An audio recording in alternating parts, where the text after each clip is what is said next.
पाणीनी ओजसला सूचना देईपर्यंत ती तरुणी तिथनं लगबगीनं बाहेर पडली होती. कुठेतरी निश्चितपणे जायचं ठरवून चालल्यासारखी वाटत होती ती.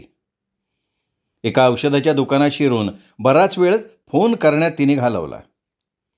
फोनचे पैसे देऊन बाहेर पडणार तेव्हा पाणिनी पटवर्धन त्याच दुकानात ब्रश खरेदी करत होता. ती त्याच्याकडे न बघता बाहेर पडून रस्त्यावर आली तेव्हा ओजसचा हेर गाडीतनं तिच्यावर नजर ठेवत होता. त्याच्याकडे एक ओझरता कटाक्ष टाकून ती पुढे गेली. आता ती जरा आरामात आणि निवांत चालत होती. 2-3 वेळा तिने बाजूच्या एका डिपार्टमेंटल स्टोअरकडे नजर टाकली. एका काळ्या रंगाच्या पोशाखानं तिला आकर्षित केल्यासारखं वाटत होतं. तो पोशाख बघत ती पुढे गेली आणि अचानक परत फिरून तो पोशाख बघायला परत आली आणि त्याच वेळी पाणिनी आणि ती अचानक समोरासमोर आले. पण तिची नजर फक्त पोशाखावरच होती. ती आत जाईल या अपेक्षेनं पाणिनी पटवर्धन स्टोअरच्या दारात उभा राहिला. तेवढ्यात ती बाहेरच्या गर्दीत मिसळली. पाणिनी पुन्हा तिच्या मागे रस्त्यावर आला आणि अचानक ती थांबली. पाणिनी पुढे 2च पर्याय होते. आपणही थांबायचं किंवा तिच्याकडे न बघता पुढे सरकायचं. त्यांनी दुसरा पर्याय निवडला. तेवढ्यात त्याच्या कानावर आवाज आला, मला काही सांगू इच्छिता का पटवर्धन? पाणिनीने तिच्या काळ्याभोर डोळ्यात बघत म्हटलं, मला नाही वाटत मी ओळखतो तुम्हाला. तिच्या डोळ्यात मिश्किल भाव होते. पटवर्धन, अहो का माझा पाठलाग करताय? सौंदर्याचा शोध घेण्यासाठी. मग तुम्हाला जर माझ्याबरोबर यायचं असेल तर मागे मागे का फिरताय माझ्या? असं म्हणून तिने पाणिनीच्या कमरेभोवती हात टाकले. माझा पाठलाग करणाऱ्या 2 गाड्या तुम्हालाही दिसल्या असतील ना? 2 गाड्या? हां, त्यातल्या एकाबद्दल मला खात्री आहे आणि दुसऱ्याबद्दल मला शक्यता वाटते आहे. तुम्ही फार लोकप्रिय दिसता. सकृतदर्शनी आहे मी. मला खरंच आठवत नाही आहे तुम्हाला भेटल्याचं. ती मनापासनं हसली आणि म्हणाली, अहो तुमचे फोटो मी कित्येक वेळा पेपरमध्ये पाहिलेत. तुम्ही एखाद्या सेलिब्रिटीपेक्षाही लोकप्रिय आहात पटवर्धन. त्याच्या देहयष्टीकडे तिने निरखून बघितलं आणि म्हणाली, पटवर्धन, तुमच्याकडून माझी उलट तपासणी घ्यायची वेळ कधीच येऊ नये अशी इच्छा आहे माझी. मलाही तशी वेळ आलेली आवडणार नाही. तुम्ही काय किंवा कोणीही, जो प्रश्नांची उत्तरं टाळतो तो साक्षीदार म्हणून वाईटच असतो. मी कोणते प्रश्न टाळले तुमचे? तुम्ही अजून तुमचं नाव नाही सांगितलं. मी नाही सांगितलं खरंच, आणि सांगीन की नाही हे पण माझं नक्की नाही आहे. फारच हुशार हेर आहेत नाही का ते? त्यातला एक मी जिथे गेले होते तिथे दाराजवळ होता, दुसरा या चौकात घिरट्या मारतोय. हा बघा आलाच इकडे. त्याला गुंगारा द्यायचा का फिरवत ठेवायचं? सापडून देऊ त्याला. काय आहे, त्यांना रोजच्या रोज पैसे दिले जातात. मला वाटतं मी या तुझ्याबरोबर असल्यानं काही कटकटी नाही ना निर्माण होणार? कशाला होतील कटकटी? तुला माहिती नाही आहे की ते कोणासाठी काम करतायत आणि त्यांना माहिती नाही आहे की मी तुझ्या मागे काय. ते त्यांच्या मालकाला कशाप्रकारे अहवाल पाठवतील माहिती आहे तुला? ते सांगतील. ब्युटी पार्लरमधनं आपली व्यक्ती बाहेर पडल्यावर पाणिनी पटवर्धननं पाठलाग केला आणि नंतर ते दोघे एकमेकांच्या कमरेभोवती हात टाकून निघून गेले. अशा प्रकारचा अहवाल सादर झाला तर कटकटीचं ठरेल. पण हेर नेहमी अशाच पद्धतीचे त्यांचे अहवाल देतात. तुम्ही माझा ब्युटी पार्लरपासून पाठलाग करत होतात, पण औषधाच्या दुकानात येईपर्यंत मला ते जाणवलं नाही. तुम्हाला काय हवंय? तू कोण आहेस ते हवंय. समजा मी नाही सांगितलं तर? मला पूर्ण अर्धा तास घालवावा लागेल ते शोधून काढायला. वेडेपणा करू नका पटवर्धन. तुम्हाला गुंगारा द्यायला माझ्याकडे अनेक मार्ग आहेत. लेडीज रूममध्ये जाऊन गुंगारा द्यायची कल्पना का? नाही, नक्कीच नाही. तुम्ही त्या युक्तीला बळी पडणाऱ्यातले नाही हे मला माहिती आहे. मग मला खिलाडू वृत्तीनं सांगून का नाही टाकत तुम्ही? अजून ते तुम्हाला सांगण्यासाठी माझी तयारी झालेली नाही आहे. मला एकटीलाच राहायचं आहे. आपण हस्तांदोलन करू आणि अलग होऊ. मी इथेच थांबते आणि तुम्ही 1-2 चौक पुढे गेल्यानंतर मला जे खरेदी करायचे ते मी करीन. पाणिनीने मानेने नकार दिला. तुला शोधायचे एवढे कष्ट घेतल्यानंतर तुला सहज जाऊ देणार नाही मी. म्हणजे ते हेर तुमचे होते? तिने विचारलं, पण पाणिनीने तिला काही उत्तर दिलं नाही. ठीक आहे, तुम्ही हे स्वतःहून ओढवून घेतलेलं आहे. आपण आपल्यात आता युद्धच पुकारायचं आहे का? हो, तुम्ही जर परतणार नसाल तर. मला 4-5 प्रश्नांची उत्तरं दे, मग मी तह करतो. नाही जमणार. ठीक आहे, मग युद्ध अटळ आहे. त्याच्या बोलण्यात कटुता होती, पण वरकरणी बघणाऱ्याला ते एखादं जोडपं प्रेमाच्या गोष्टी करत फुटपाथवरनं चालत असल्यासारखं वाटत होतं. अगदी जवळून बघणाऱ्यालाच पाणिनी पटवर्धनच्या चेहऱ्यावरचे ठाम भाव आणि त्या मुलीच्या मनातलं नैराश्य जाणवलं असतं. रस्त्यावरचा वाहतुकीचा दिवा बदलला. तिथला चालणाऱ्या माणसांकडे नजर ठेवत पोलीस त्याच्यासाठी उभ्या केलेल्या राहुटीमध्ये निघून गेला. तिथून कोणतंही वाहन डाव्या बाजूला बंदी असलेल्या रस्त्याला वळत नाही ना, याच्याकडे तो लक्ष ठेवत होता. तेवढ्यात पाणिनीला ढकलून देत त्या पोलिसाचं लक्ष वेधून घेत ती ओरडली, हा माणूस मला त्रास देतोय. पोलिसाचं त्यांच्याकडे लक्ष जायच्या आत पाणिनीने विजेच्या चपळाईनं तिच्या हातातली पर्स खेचून घेतली. अतीव क्रोधानं तिने त्याच्याकडे बघितलं. मी तुमची पर्स तुम्हाला परत करत होतो, पाणिनी पटवर्धन म्हणाला. पोलीस त्यांचा आवाज ऐकताच खाली उतरला. ए यार, काय चाललंय इथं रे? या माणसानं माझी पर्स. तिने बोलायचा प्रयत्न केला. अहो काय झालं, एका तरुणीची पर्स केमिस्टच्या दुकानात काउंटरवर विसरली होती. मला वाटतंय की ती तिची आहे, पण जोपर्यंत ती ओळख पटवत नाही ना, तोपर्यंत ही पर्स मी हिला देणार नाही. बरोबर आहे का नाही माझं म्हणणं? पाणिनी पोलिसाला भाबडेपणानं म्हणाला. ती बघा पर्स, तुम्ही बघू शकता तुम्हाला हवी असेल तर.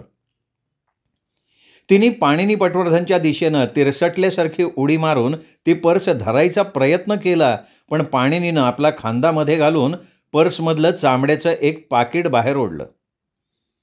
त्यातल्या ड्रायव्हिंग लायसन्सवर ओझरती नजर टाकली आणि पोलिसाला म्हणाला, हे बघून घ्या तुम्ही तिचं ड्रायव्हिंग लायसन्स. त्यावर तिचा पत्ता आहे, नाव आहे. तिने मला फक्त तिचं नाव सांगावं, मी तिची पर्स तिला परत करीन. अचानक तिच्या डोळ्यातनं रागानं आणि असहाय्यतेमुळे अश्रू व्हायला लागले. पोलीस पाणिनीला म्हणाला, अरे बाबा तुझं वागणं मला वेगळंच वाटते बरं का. यात वेगळेपणा काय आहे मला कळलं नाही हो. हे बघा, मी माझी ओळख करून देतो. मी या शहरातला फौजदारी वकील आहे. पाणिनी पटवर्धन माझं नाव आहे. अरे हा, खरंच की. मी तुम्हाला आता नीट बघितलं तेव्हा ओळखले. मी क्वार्टरात तुम्हाला बघतो कधी कधी. पेपरात मात्र कित्येक वेळा तुमचे फोटो आणि तुमची माहिती वाचली.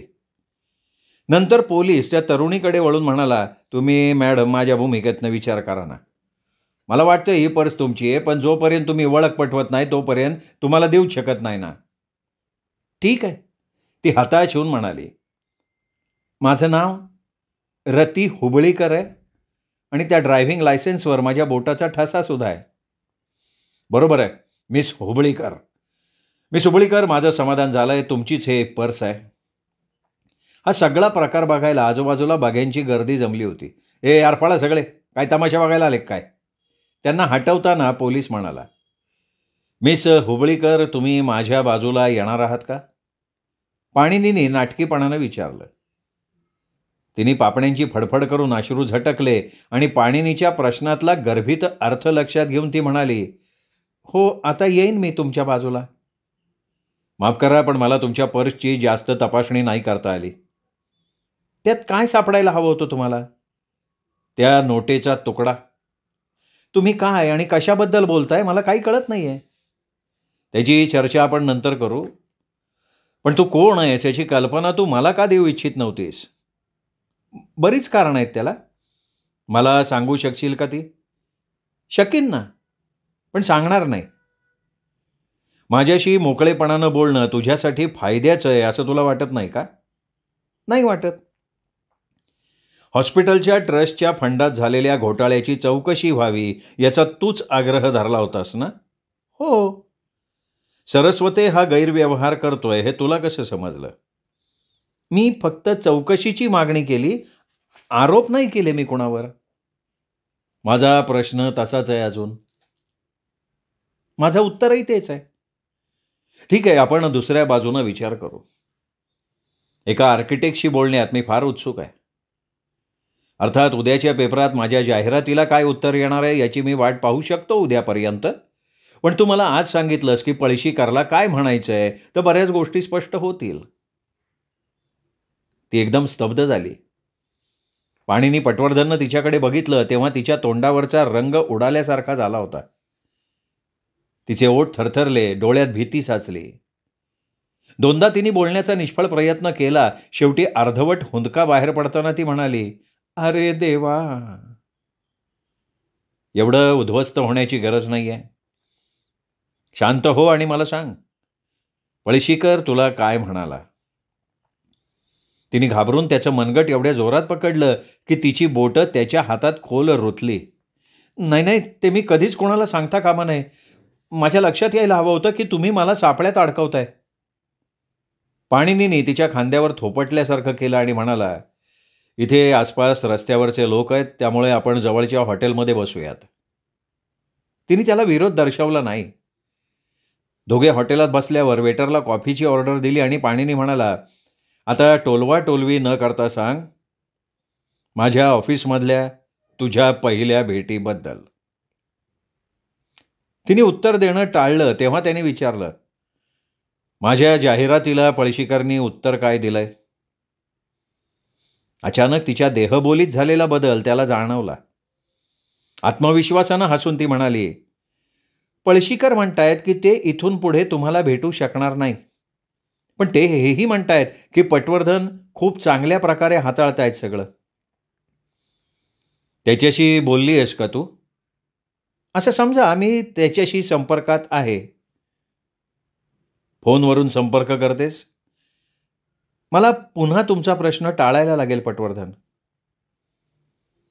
तुझ्या सोमवारच्या रात्रीची खबरबात काय? कुठे होतीस तू नेमकी? मी काय करत होते सोमवारी रात्री याचा या प्रकरणाशी संबंध नाही.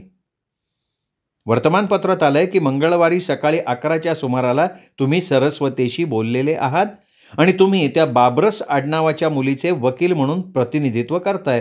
तुम्हाला त्याबद्दल शुभेच्छा. तू विषय बदलायचा प्रयत्न करतेस. नाही, बिलकुल नाही. बाबरसला तू ओळखतेस? ती भेटली आहे अधूनमधून वेगवेगळ्या सामाजिक कार्यक्रमात. ती जरा भोचकपणा करते. असेल तिचा बाप मोठा म्हणून काय, काही वैयक्तिक दुश्मनी? हे बघा पटवर्धन, मी आणि कुसुमाकर गिरम खास मित्र आहोत.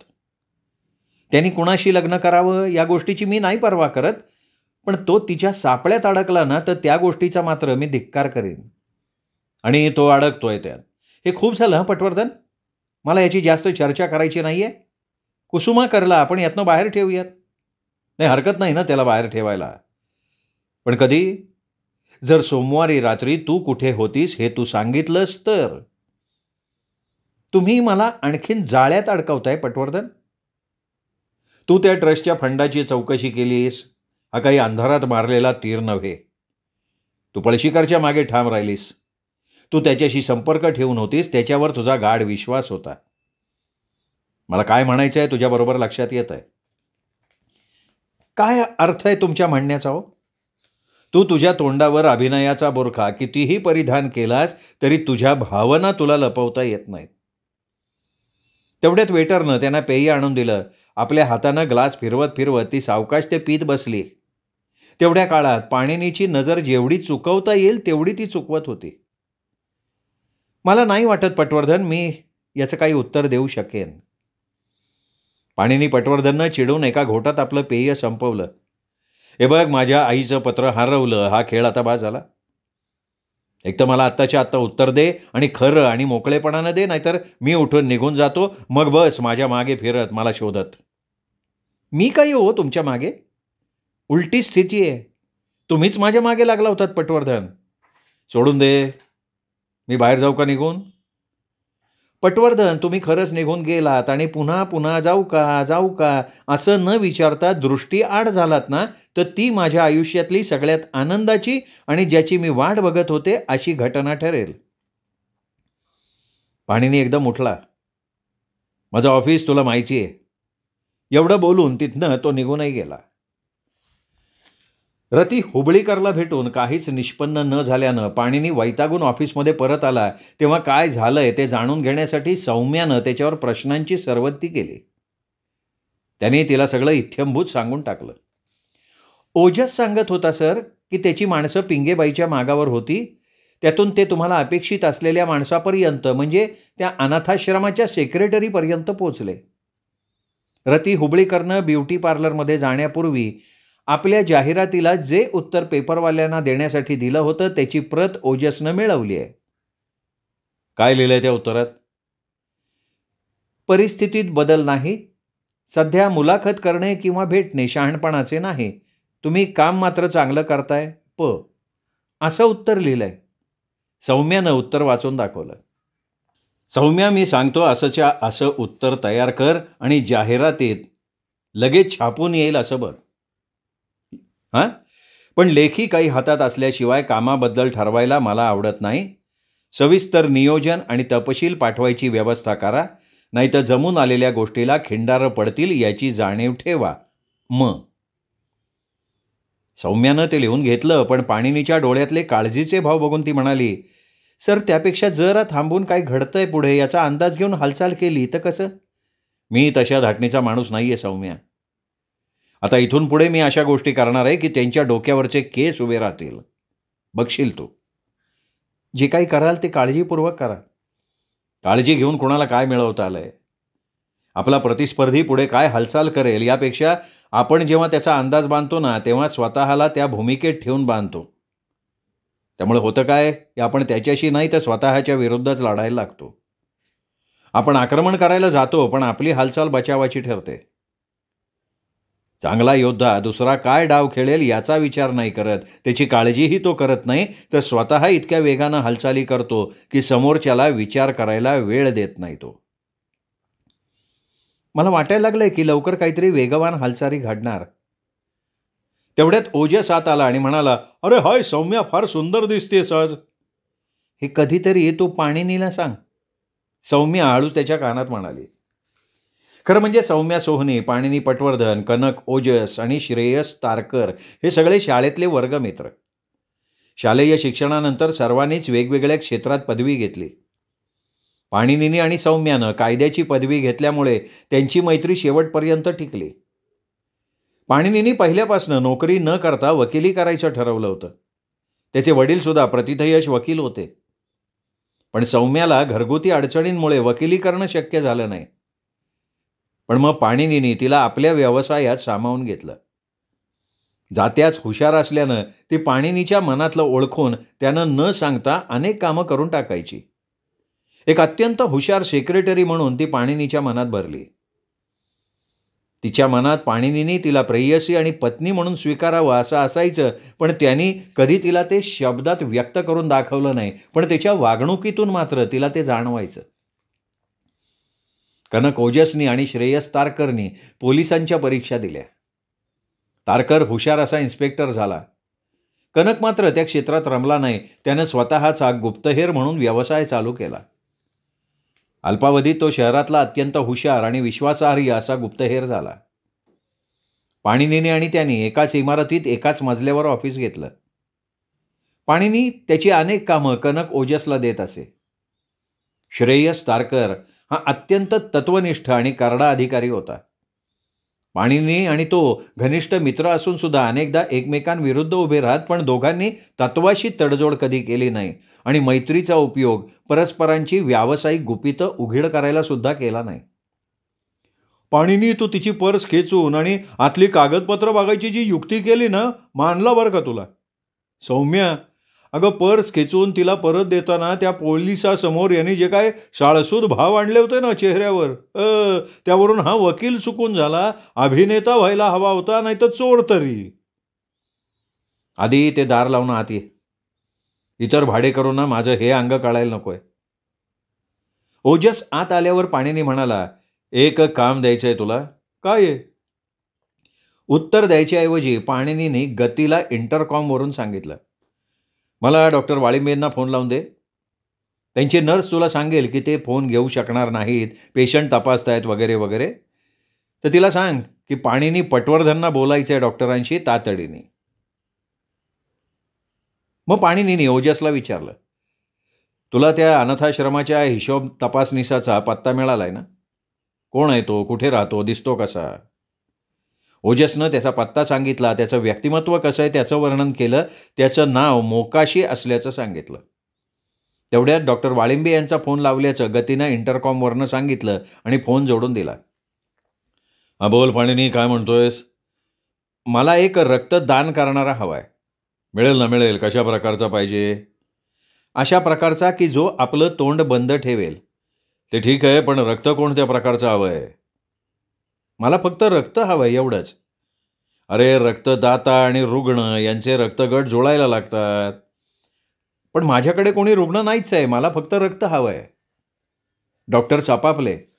अरे, कोणाला द्यायचं नसेल तर कशाला हवं आहे तुला ते रक्त? बाटलीत ठेवायला आणि नंतर विसरून जायला. ते कसं हाताळायचं आहे तुला? ते तुमच्यावर सोपवतो मी सगळं. मी तुमच्या दवाखान्यातल्या लोकांशी संपर्कात राहीन आणि मला कधी हवं आहे, कुठे हवं आहे ते सांगीन. तुम्ही रक्त देणाऱ्याला तयार ठेवा फक्त. लॅबसाठी हवं आहे असं मी दाखवू शकतो, पण माझं नाव यात कुठे येणार नाही याची दक्षता घेशील ना रे बाबा? हो, म्हणून पाणिनीनं फोन ठेवला आणि ओजसला म्हणाला, चला आता आपल्याला जायचंय मन्वंतर अपार्टमेंटला, मोकाशीला भेटायला. श्रोते हो, हा होता भाग 7वा अभय बापट सरांच्या ॲलिबी या कादंबरीचा 8वा भाग. उद्या, तोपर्यंत नमस्कार.